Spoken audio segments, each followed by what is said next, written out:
Let's talk about port scanning. I'm Josh Mason, your instructor for this lesson. We'll go through the purpose, the process, and the tools for some port scanning. Now, we did our host discovery and found a whole bunch of IP addresses and MAC addresses. Now, we need to turn those into something a little more useful. So, we will identify some operating systems and then identify some services running on those machines. This will help us understand whether we're looking at firewalls or servers or desktops, and then we can later enumerate, find some vulnerabilities perhaps, and exploit these machines like an attacker would. We identify the operating systems based on what's revealed by their signatures or by services. We will send out requests to the machines, and then they will send back a response. The tools that we'll use, like Nmap, will examine those responses and compare them to the signature database and give us a best guess at what that operating system is. And we can expect to see something like an 80% solution, maybe 100%. Some operating systems are very obvious, others are not.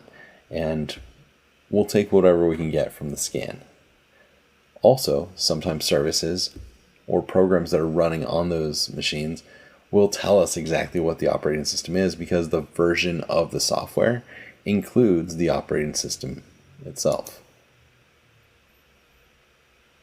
So how do we do this? How do we scan for services? Well, we'll try to connect to the different ports and we'll check back for responses.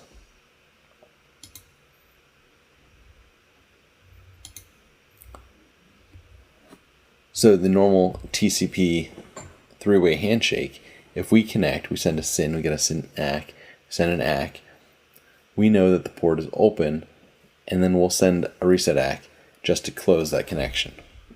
And that's standard three-way handshake. If we get that back, then we know that that port is there, and then we'll close the connection and move on to the next port. If the port is closed, we'll try to connect to it, and the machine will send back a reset ACK, and our scanner will know that that connection is not there. It's not possible. There's a stealthy scan. The creators of Nmap and some others realized that their scans were being caught. Firewalls and IDSs and IPSs were catching on to all of these connections and dropped connections. So the stealthy scan came about, where it sends a SYN, gets a SYN ACK in response, and rather than finishing the connection, it sends the reset just to drop it there. So if it gets a SYN ACK back, it knows it's open, and then it will drop the connection. This is also less stealthy now, because they caught on very fast, because that's how this business works. If you change something and you tell people, hey, it's changed, so that they'll then use it, well, the people creating the IDSs and the firewalls and the IPSs will then take that new signature and apply it. Fortunately, sometimes we can get away with things because people haven't made the updates. So then, how can we do service enumeration? Well, we'll do our three-way handshake, a SYN, SYN ACK, and then with that ACK, we'll grab a banner. So initial connection to a service, if it's there, it'll send us back some information. So with the service enumeration, we'll actually expect that back, listen for it, and gather it. It's not quiet. It is very loud, but if we can do it on our pen test, that's okay. As long as you don't break anything that you're not supposed to break, you'll probably be okay. There's connections to UDP as well. They're slower, and usually what you get back is either can be an open filtered, which means that it didn't drop it, but it's filtered, so you don't know the status. UDP connections can be sped up by applying certain flags in your Nmap scan. Speaking of Nmap, let's dive in. Nmap is a very powerful tool. Let's look at the help page for Nmap just to see how powerful.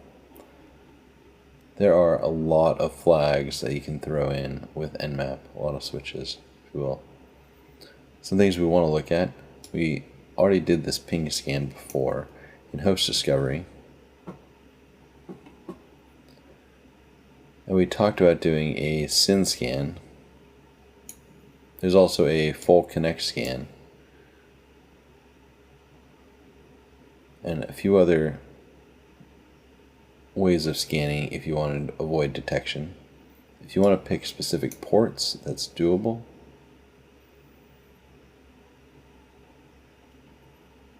We can look at service detection. TAC SV will do service detection. There's some scripting available with Nmap with Nmap scripting engine. If we run the TAC SC, it'll run the default scripts. Our TAC O will do that operating system detection that we talked about. And if you don't mind being loud, if you've got some firewall evasion, IDS evasion if you want.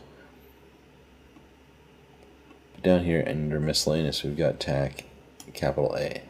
I think of it as aggressive. It does OS detection, version detection, does the script scanning, and a traceroute. It can be very useful.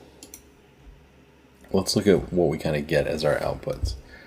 If we run just the normal Nmap of, I put all of our IPs into this file here called IPs. If we don't have to scan the whole subnet, it'll go a little faster. We'll just run nmap TAC IL of our IPs.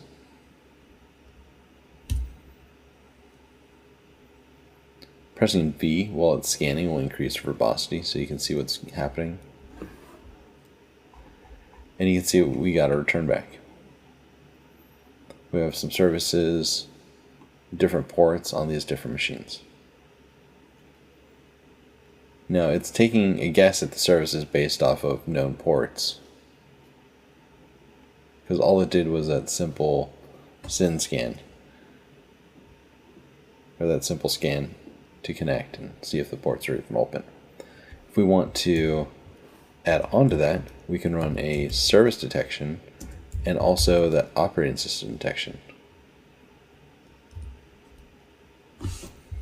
And that requires sudo, which is also going to do a stealth scan.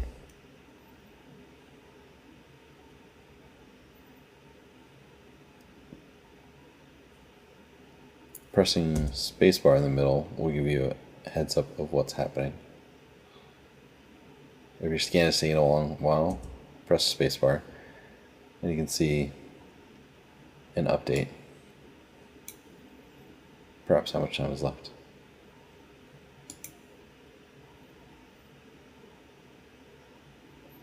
We can see that operating system detection takes a little more effort. And now our results have a lot of information. So our first machine, 111.1, we've got OpenSSH, and it's the FreeBSD 201.00308. That's helpful, because when we look at our operating system scan results, it says just guessing is OpenBSD 4.x. And then the aggressive guess is again the same, 4.3. And we can back that up with our service. You see that it's running OpenSSH for FreeBSD, which makes sense. There's also DNS mask and LightTPD. What we'll do with those, we'll get to later. On our .6, we've got OpenSSH, and it says it's running the Debian version. So when we look down at no exact OS matches, it also gives us a fingerprint. We could go and submit and say that this fingerprint goes with Debian. You can make a good guess based off of the service that's running on that machine. On this .48, even more useful, while our operating system scan says there's no exact matches, we see we're running Microsoft Windows RPC, Microsoft Windows NetBIOS, Microsoft Windows XP, Microsoft DS. There's a good chance this machine is running Windows XP on port 445. I feel like a net API attack. We'll get to that. It's just a known good exploit on Windows XP. This next machine, again, we have no exact OS matches, but it's running on port 80 Apache HTTPD and the Debian version. So we can make a good guess that this is a Debian Linux web server.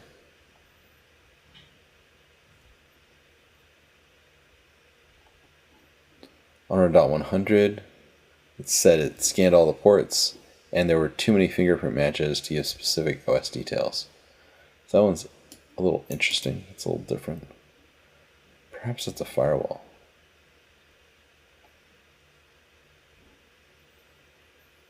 And then on our .99, we again have OpenSSH, and it says FreeBSD. And similar results again, OpenBSD and OpenBSD 4.3.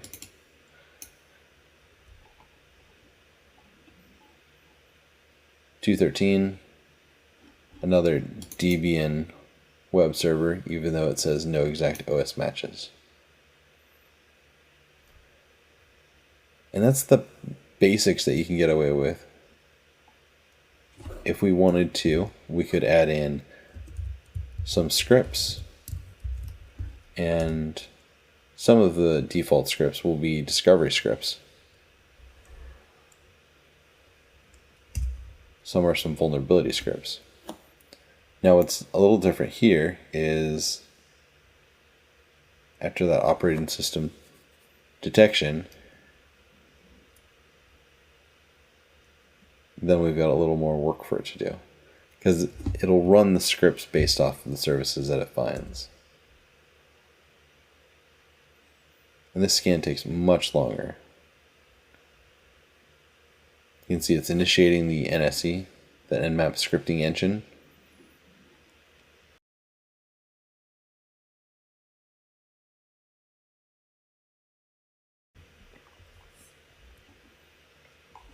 All right, now we have our results.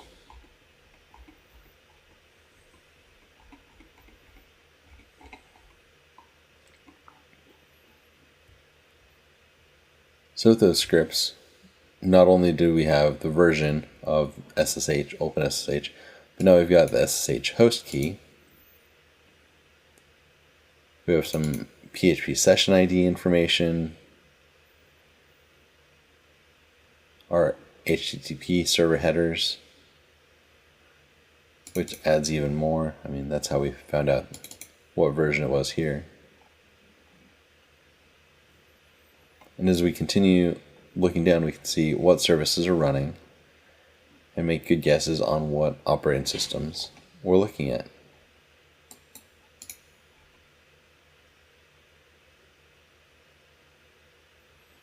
Then we'll look at the ports that are open, the versions of the services that are on those machines, and try to find some operating system information.